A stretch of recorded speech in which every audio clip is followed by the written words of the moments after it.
Hey there YouTube, this is XVIcaliber for Team EDM, coming at you with Photon Monarch Tutorial Part 2. In this video, we're going to talk about Photon Sanctuary, why it's awesome, and how you can belt out all of these amazing boss monsters for free.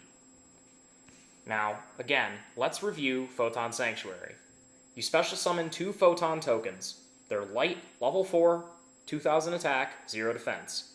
They are summoned in defense mode. They cannot be used as synchro material, and they cannot attack. And you cannot summon any monsters the turn you activate this card unless they are light monsters. Now let's just think. Out of all these boss monsters, we can still summon these after playing Photon Sanctuary.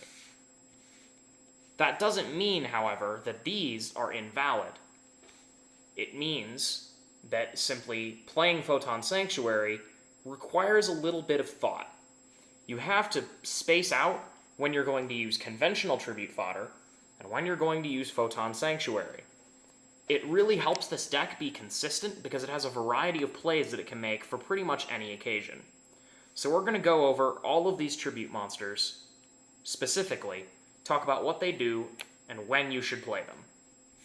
Starting with Divine Knightish Zark. This is the card that a lot of people are probably going, well, why are you running this guy? He's bad.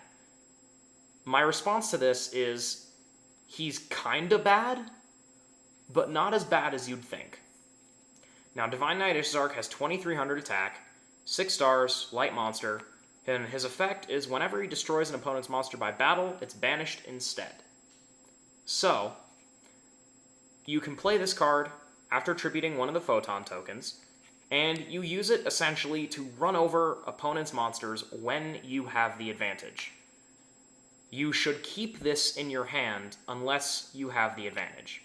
I say this because it only has 2300 attack, so it's easy to kill. And it's kind of hard to support this card unless you have other boss monsters to help. Mainly when you play this card is during top decks, when it's late game and both players have little to no hand and they're drawing and passing and setting cards. This is when you play Ishzark, because this is when people will set their key monsters, and this is when people will set their searchers. Like Sangin, this beats over Insector Dragonfly, it beats over Sabersaurus, it beats over Sangin, and it removes it, preventing it from activating. It beats over every Battle Searcher. And any card that requires itself to be destroyed by battle or destroyed in any way will not activate when this thing kills it, because it sends it directly to the Banish Zone, meaning that it does not get a chance to activate in the graveyard. This is an incredibly important card for late game and for applying pressure, but nothing else. And I have to stress this, because otherwise Andrew's going to tell me that I'm a scrub.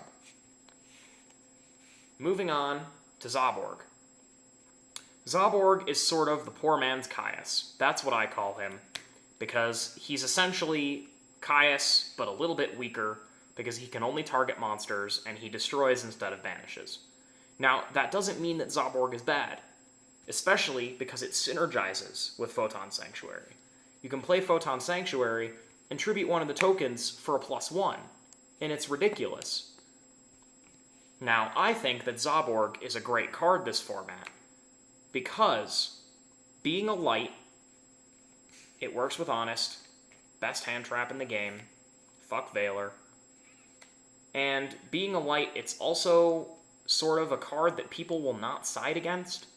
People are going to side Shadow Imprisoning Mirror against this deck because they don't want Caius to go off, but that does not mean that they're also going to side in Light Imprisoning Mirror to kill Zaborg, because for most decks it's either one way or the other.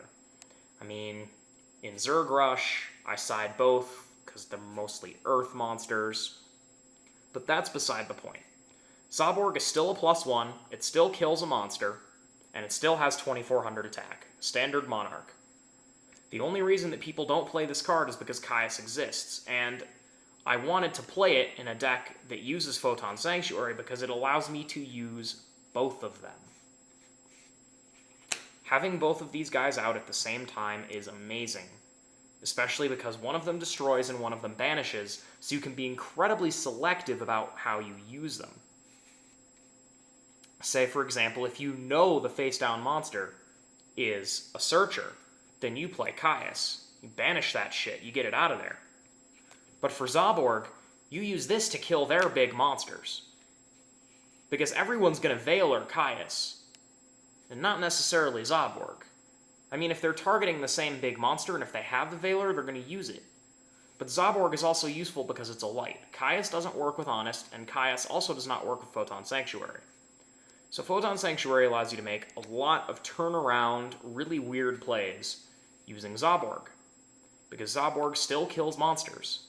And I keep saying this, and no one believes me, but Zaborg is good now because in this format, no one synchros. And no one is going to go into Stardust at the end of their turn to protect their field. They are not going to do that. People set Starlight Road for Heavy Storm and Darkhole and Torrential, but single target destruction effects, hint hint Zaborg, hint hint Inzectors, are really good. Moving on to Galaxy Eyes Photon Dragon. Galaxy Eyes Photon Dragon is gigantic. He is 3,000 attack, 2,500 defense, and he has a lot of weird effects.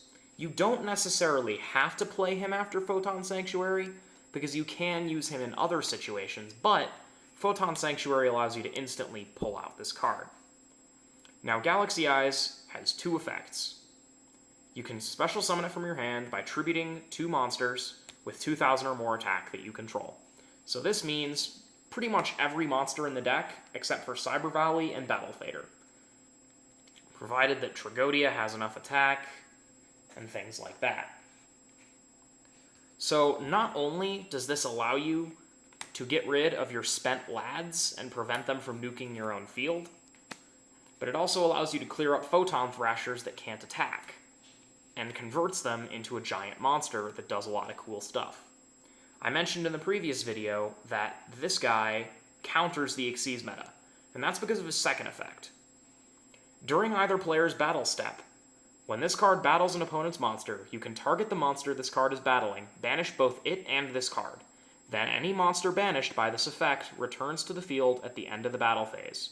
If the monster banished by this effect was an Xyz monster, this card gains 500 attack for each Xyz material the Xyz monster had when it was banished. So essentially, this means you don't have to worry about any Xyz monsters your opponent has. Zenmain's okay. Galaxy Eyes attacks it, they fade into another dimension, have an out-of-body experience, and then Zenmain's comes back, has no materials, and Galaxy Eyes has 4,000 attack. 4,000 attack. That means that after lancing it, it will still have over 3,000, meaning that you can make a gigantic monster immune to spells and traps. And if an Xyz monster has even more than that, hint hint Dark Mist, or Dyson Sphere, even though that card isn't out yet, or Shock Ruler, it's going to gain even more attack. And this card is ridiculous for getting over those Xyz monsters that are difficult to get over, like Tyrus. Tyrus is a 2,600 attack monster that can't be destroyed by card effects as long as it has materials, and kills your stuff as long as it has materials. Galaxy Eyes goes, no.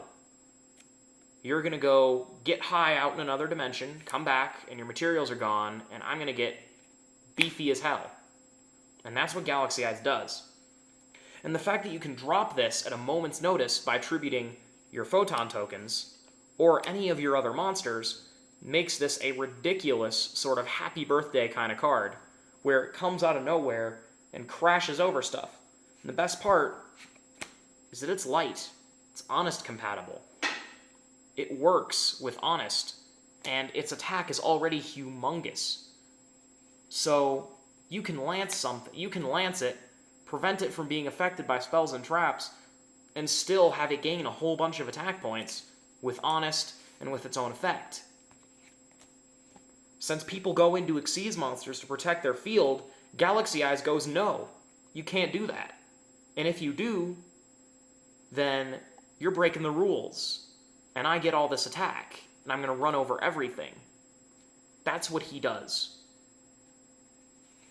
The final boss monster in this deck that can be summoned with Photon Sanctuary is Light and Darkness Dragon. And we're already at 10 minutes in this video, and I've been rambling a hell of a lot, but I hope that this is informative enough. The next video I'm going to do is going to be explicitly about LAD, and how to play LAD in this format and still have it be useful, because a lot of people say that LAD is a terrible card, and I tend to disagree. I think that LAD's a great card, and it does a lot of work, especially in a deck like this that's meant to power it out with this amazing card. So, that's part 2, Photon Monarch tutorial. This is XVIcaliber, Team EDM, signing out.